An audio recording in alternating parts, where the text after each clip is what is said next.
নমস্কার কৃষ্ণপ্রেমী গুণী শ্রোতাজন, আপনাদের আজকে জানাই একাদশী বার্তা। আগামীকাল 29শে মার্চ 2026 রবিবার মহাপবিত্র কামদা একাদশী ব্রত। শ্রোতাজনেরা, পারণের সময়সূচি পরের দিন অর্থাৎ সোমবার ভারত ও কলকাতা পারণের সময় সকাল 5:30 থেকে 7:12 মধ্যে। কামদা একাদশীর মাহাত্ম্য বলতে গেলে আপনাদের বলতে হয় চৈত্র মাসের শুক্লা পক্ষের কামদা একাদশী ব্রত মাহাত্ম্য বরাহ পুরাণে বর্ণিত আছে। মহারাজ যুধিষ্ঠির বলেন, হে বাসুদেব, আপনি কৃপা করে আমার কাছে কামদা একাদশীর মহিমা কীর্তন করুন। শ্রীকৃষ্ণ বলেন, হে মহারাজ, এই একাদশী ব্রত সম্পর্কে এক বিচিত্র কাহিনী বর্ণনা করছি। আপনি এক মনে তা শ্রবণ করুন। পূর্বে মহর্ষি বশিষ্ঠ মহারাজ দিলীপের কৌতূহল নিবারণের জন্য এই ব্রত কথা কীর্তন করেছিলেন। ঋষি বশিষ্ঠ বলেন, হে মহারাজ, কামদা একাদশী তিথি পাপ নাশক ও পুণ্যদায়িনী। পূর্বকালে মনোরম নাগপুরে স্বর্ণ নির্মিত গৃহে বিষধর নাগেরা বাস করত। তাদের রাজা ছিলেন পুণ্ডরিক। গন্ধর্ব, কিন্নর ও অপ্সরাদের দ্বারা তিনি সেবিত হতেন। সেই পুরী মধ্য অপ্সরা শ্রেষ্ঠ ললিতা ও ললিত নামে গন্ধর্ব স্বামী স্ত্রী রূপে ঐশ্বর্যপূর্ণ এক গৃহে পরম সুখে দিন যাপন করত। একদিন পুণ্ডরিকের রাজসভায় ললিত একা গান করছিল। এমন সময় তার ললিতার কথা মনে পড়ল। ফলে সঙ্গীতের স্বর, লয়, তাল, মানের বিপর্যয় ঘটল। কর্কটক নামে এক নাগ ললিতের মনোভাব বুঝতে পারল। জ্ঞানের ছন্দভঙ্গের ব্যাপারটি সে পুণ্ডরিক রাজার কাছে জানালো। তা শুনে সর্পরাজ ক্রোধ ভরে কামাতুর ললিতকে বললেন, ওরে দুর্মতি, তুমি রাক্ষস হও বলে অভিশাপ দান করল। সঙ্গে সঙ্গে সেই ললিত ভয়ঙ্কর রাক্ষস মূর্তি ধারণ করল।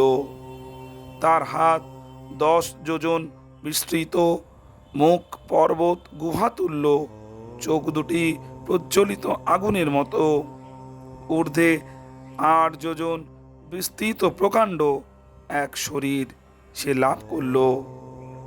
ললিতের এরকম ভয়ঙ্কর রাক্ষস শরীর দেখে ললিতা মহা দুঃখে চিন্তায় ব্যাকুল হলেন।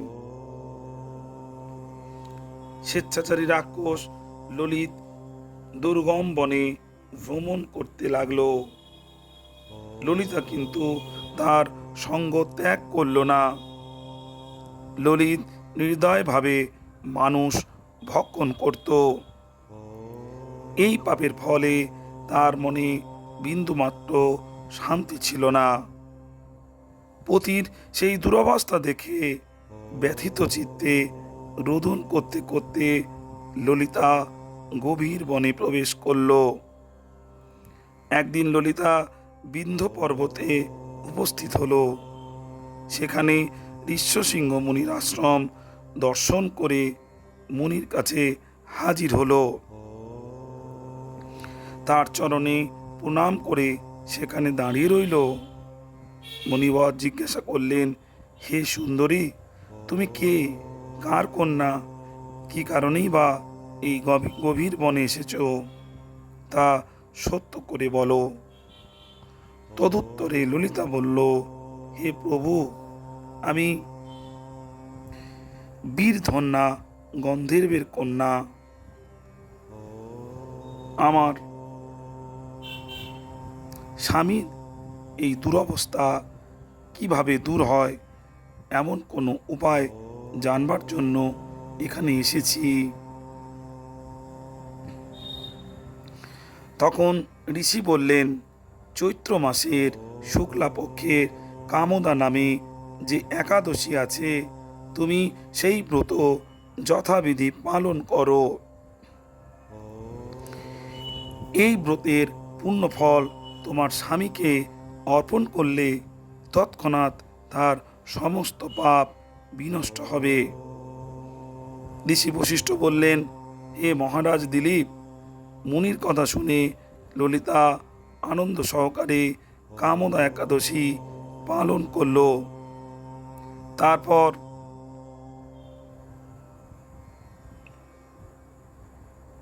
ব্রাহ্মণ ও বাসুদেবের সামনে পতির উদ্ধারের জন্য আমি যে কামদা একাদশীর ব্রত পালন করেছি তার সমস্ত ফল আমার পতির উদ্দেশ্যে অর্পণ করলাম।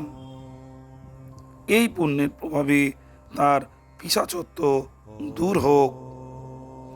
এই কথা উচ্চারণ মাত্রই ললিত সাপ মুক্ত হয়ে দিব্য দেহ প্রাপ্ত হল।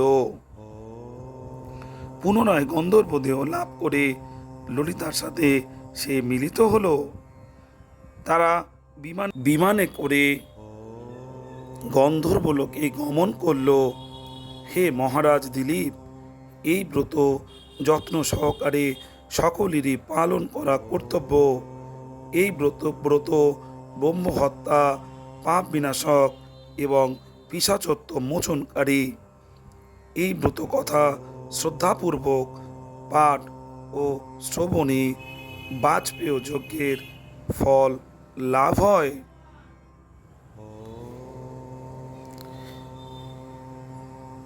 গুণী শ্রোতাজন, একাদশাং নিরাহার স্থিতা অহম অপরেহনি ভক্ষামি পুণ্ডরীকাক্ষ শরণং মে ভবাচ্যুত।